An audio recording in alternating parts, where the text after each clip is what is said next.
Subject deviation కాకుండా నేనేం అవ్వలేదు సార్, ఆయన చెప్పిన దానికే చెప్తున్నా. మిమ్మల్ని అక్కడ కూర్చోబెట్టారు అంటే చెప్తున్నా అధ్యక్ష, ఎక్కువ తేడా ఏం లేదు సార్, మిడిసిపాటు వద్దని చెప్తున్నా సార్. అధ్యక్ష, నీళ్లు, నిధులు, నియామకాలు ఇది మా ఉద్యమ నినాదం. దాన్నే అధ్యక్ష వారు సమాధానం ఎట్లా చెప్తారు చెప్పండి సార్, సమాధానం ఎట్లా చెప్తారు? Leader of the house. Speaker sir, కొంతమంది ఎన్ఆర్ఐస్కి ప్రజాస్వామిక స్ఫూర్తి అర్థము అవగాహన కాదు. మనం ప్రయత్నం చేసినా కూడా వారు తెలుసుకునే ప్రయత్నం చేయరు. ప్రజాస్వామ్యంలో 49కి 0 వాల్యూ ఉంటుంది, 51కి 100% వాల్యూ ఉంటుంది. ఎందుకంటే 51% ఓట్లు, 51% నెంబర్ ఉన్న వాళ్ళు ప్రభుత్వాన్ని ఏర్పాటు చేస్తారు. 49% ఉన్నవాళ్ళు ప్రతిపక్షంగా కూర్చొని ప్రభుత్వం తీసుకునే పరిపాలనలో నిర్ణయాలను, శాసనాలను సహేతుకంగా విశ్లేషించి సలహాలు, సూచనలు ఇస్తారు. సలహాలు, సూచనలు ఒకవేళ ప్రభుత్వము పెడచెవిన పెడితే నిరసనలు, ధర్నాలు, రాస్తారోకలు చేస్తారు. అవసరమైతే ఆమరణ నిరాహార దీక్షలు చేసిన కూడా సందర్భాలు ఉన్నాయి. ఆ స్పిరిట్ను తీసుకోవాలి తప్ప వాళ్ళు 64 ఉన్నారు, మేము 39 మంది ఉన్నాం, మేము అచ్చోసిన ఆంబోతుల్లాగా ఉన్నాం, మేము పోడియంలోకి వచ్చి కుస్తీలు కొట్లాడతాం, ఈ రకమైన భాష వారి గౌరవానికి కానీ ఈ సభను నడిపించుకోవడానికి కానీ సహకరించదు. రెండవ అంశం, పదే పదే గత పాలన గురించి, గత ప్రభుత్వాల గురించి మాట్లాడుతున్నాను. సరే, వారు ఏం మాట్లాడతారో మొత్తం విన్నాక రిప్లై చేద్దాం అనుకున్నాను. కాకపోతే నా రిప్లై కోసం వారు తహతహలాడుతున్నారు. గత పాలనలో యూత్ కాంగ్రెస్ వైస్ ప్రెసిడెంట్గా కల్వకుంట్ల చంద్రశేఖరరావుకు అవకాశం ఇచ్చిందే కాంగ్రెస్ పార్టీ. సింగిల్ విండో డైరెక్టర్గా ఎన్నికల్లో పోటీ చేయడానికి ఇస్తే కాంగ్రెస్ పార్టీ తరఫున నిలబడి ఓడిపోయిందే చంద్రశేఖరరావు. గత పాలనలో ఎంపీగా గెలిపించిందే కాంగ్రెస్ పార్టీ. గత పాలనలో షిప్పింగ్ మినిస్టర్ ఇచ్చిందే కాంగ్రెస్ పార్టీ.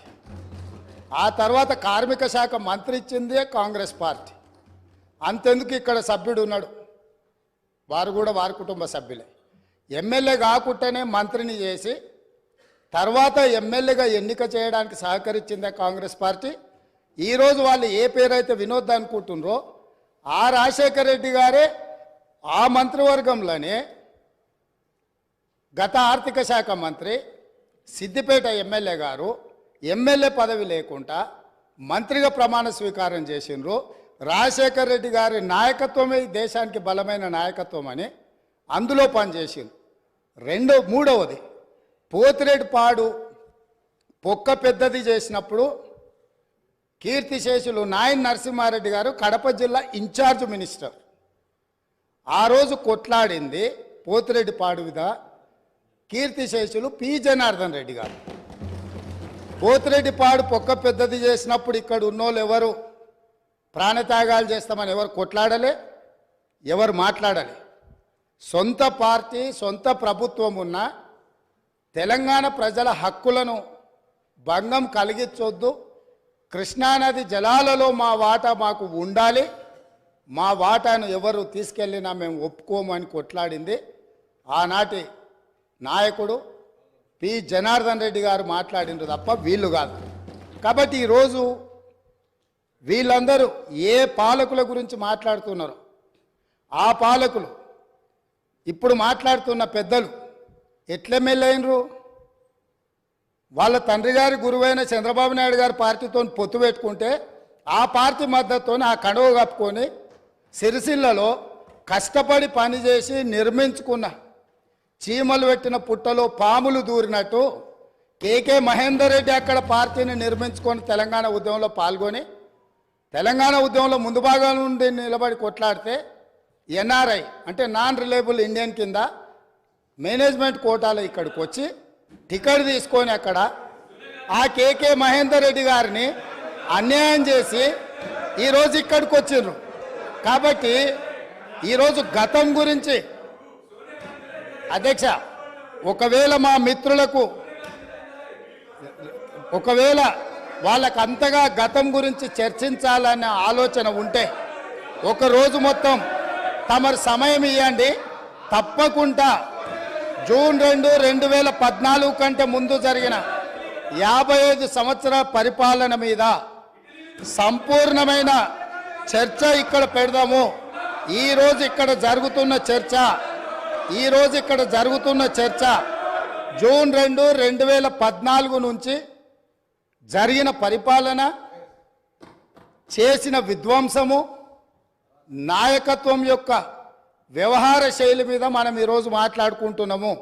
కాబట్టి వారికి గతం గురించి చర్చించాలనే కోరిక ఉంటే మాకు ఎలాంటి అభ్యంతరం లేదు. గతంలో జరిగిన పరిపాలనలో ఇక్కడున్న వాళ్ళకి చాలామందికి పాత్ర లేకపోవచ్చు, కానీ అక్కడున్న వాళ్ళకు చాలామందికి పాత్ర ఉంది. ప్రత్యక్షంగా మంత్రులు చేసిండ్రు. అక్కడున్న నాగేందర్ గారు, ఆ పక్కనున్న శ్రీనివాస్ యాదవ్ గారు, ఆ పక్కనున్న హరీష్ రావు గారు, అక్కడున్న కడియం శ్రీహరి గారు, ఆ పక్కనున్న పోచారం శ్రీనివాసరెడ్డి గారు, ఆ పక్కనున్న గంగుల కమలాకర్ గారు, అన్ని పేర్లు మొత్తం అన్ని లిస్టు చదువుతా. వీళ్ళందరూ కూడా ఈరోజు వారు ఏదైతే పాపాలు జరిగినాయి అంటుండ్రో ఆ పాపాలలో సంపూర్ణమైన భాగస్వామ్యం వాళ్ళదే ఉన్నది. వరంగల్ ప్రాంతంలో జరిగిన ఎన్కౌంటర్లకు ఎవరి కారణమని చర్చ ఉంది అధ్యక్ష? ఈరోజు వారే మాట్లాడుతున్నారు. ఏమని గవర్నర్ ప్రసంగంలో మొత్తం కాంగ్రెస్ పార్టీ మేనిఫెస్టోనే పొందుపరిచిండ్రని చాలా సీనియర్గా పనిచేసిండ్రు మంత్రులుగా. గవర్నర్ గారి ప్రసంగము పార్టీ యొక్క ఎన్నికల మేనిఫెస్టోను మంత్రివర్గంలో చర్చించి మా ప్రభుత్వం యొక్క భవిష్యత్ కార్యాచరణను మంత్రివర్గం ఆమోదం చేసిన తర్వాతనే గవర్నర్ గారు ప్రసంగిస్తారు. పరిపాలనలో అనుభవం ఉన్న వాళ్ళు, గతంలో ఈ రకమైన నిర్ణయాలు చేసిన వాళ్ళు కూడా ప్రజల్ని తప్పుదోవ పట్టించడానికో లేకపోతే వాళ్ళ యజమానులను సంతోషపెట్టడానికో ఎందుకు మాట్లాడుతున్నారో నాకైతే తెలియదు. నేను సభ్యుడికి సూచన చేస్తున్నా. నేను చాలా విషయాలు ప్రస్తావించిన, తప్పకుండా సావధానంగా 5 సంవత్సరాలు సమయం ఉంది.